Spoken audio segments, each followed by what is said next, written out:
caffeine is the only addictive substance that we regularly give to our teens and our kids. Now, just to be blunt, I don't think any child needs to have caffeine. Studies are showing that 83.2% of teens are regularly consuming caffeine, and about 96% are consuming caffeine occasionally. Now, why is it that so many teens and kids need to have caffeine? Well, I think one of the biggest reasons is there's a change in our circadian rhythms as we age. Now again, our circadian rhythm is basically our body's sleep-wake cycle. It's a cycle of what tells our body to wake up and go to sleep. And it's done by a hormone called melatonin. So our melatonin will increase in concentrations throughout the day. So it will be at its lowest concentration when we wake up in the morning. And that's basically our signal to wake up. When we don't have any melatonin, that's our body's signal to wake up. And then throughout the day, specifically in response to darkness, our melatonin will start to increase. And it'll peak at nighttime when it is dark. Now, everybody's circadian rhythm is a little different. And it'll actually change as we age. So as a kid, we're going to have an earlier circadian rhythm. So we're going to want to go to sleep and wake up earlier. But then as an adolescent, as a teenager, it'll start to shift drastically forward. And it can actually shift about 2 to 3 hours forward. That's why so many teenagers like to sleep in and go to sleep later. But the problem is with the early start times, sometimes even starting at 7 a.m., a lot of these kids have to wake up super early and they have to cut out a lot of their sleep. And this can have a lot of detrimental effects on their body, on their brain, and a lot of effects on their ability to concentrate. Sometimes these kids have to wake up as early as 5 a.m. to get on the school bus so that they can get to their school in time. Now, school start times weren't always this early. If you go back 100 years ago, start times used to be at around 9 a.m. Now, at that time, 95% of kids could get up without using an alarm clock. Now, compared to now, pretty much everyone needs to have that alarm clock so that they wake up. But again, what that's doing is it's depriving you of those last couple hours of important sleep that you need so that you can function normally the next day. So again, going back to caffeine, this is why so many teenagers need to drink caffeine, because they're not getting enough of that sleep opportunity at nighttime. Instead of getting the opportunity of 8 to 9 hours like you should be getting, they're getting 2 hours or 3 hours less than that.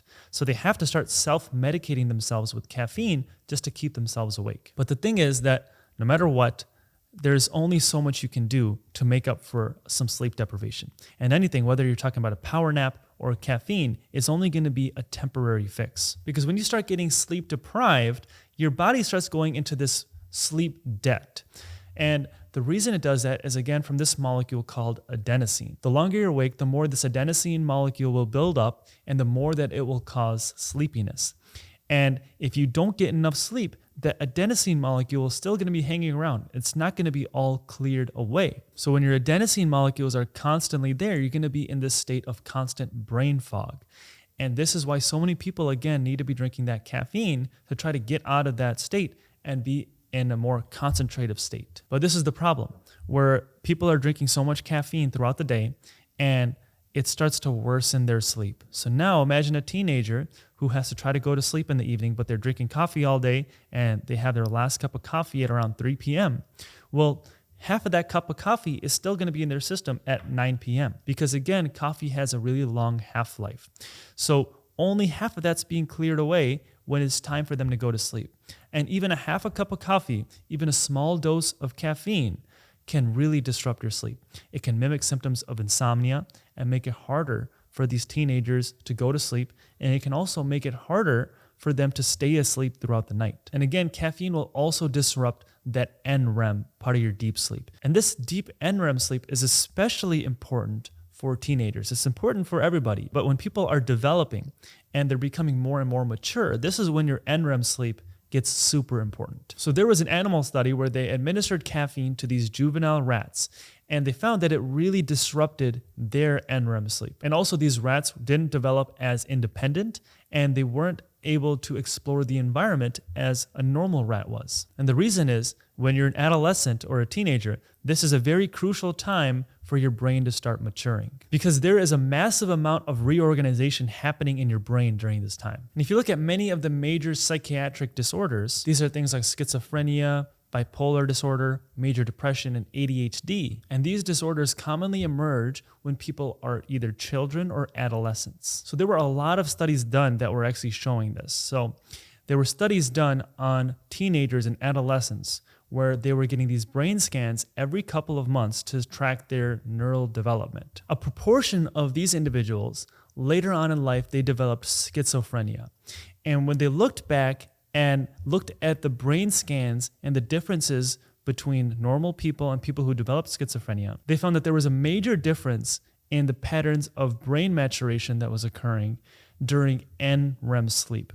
And this, again, is that stage of sleep that gets affected when people have caffeine in their system. So there's other studies showing that children and teenagers who have a higher risk of developing schizophrenia, and also adults who already have schizophrenia, they all have a lower amount of deep NREM sleep compared to a normal person. And specifically, there's about a 2 to 3 times reduction in the amount of NREM sleep that they're getting. So you can see that caffeine isn't just this innocent thing that we're giving to our children and our teenagers to help them get through school. It can have some serious long-term effects, and effects that will affect them for the rest of their life. So if you're a teenager or if you're a parent, you want to think twice about how often your child is consuming this caffeine. And what other studies have shown is, yes, caffeine can work to help with someone who is sleep deprived. So I'm not telling you to never drink caffeine. If someone is struggling with their concentration and they didn't sleep that well the night before, caffeine can help.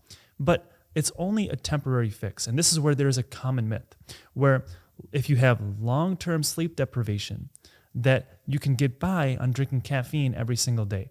And people can get into this never-ending cycle where they start drinking caffeine every single day, and basically it gets turned into this addiction where if you don't drink this caffeine, then you cannot function normally.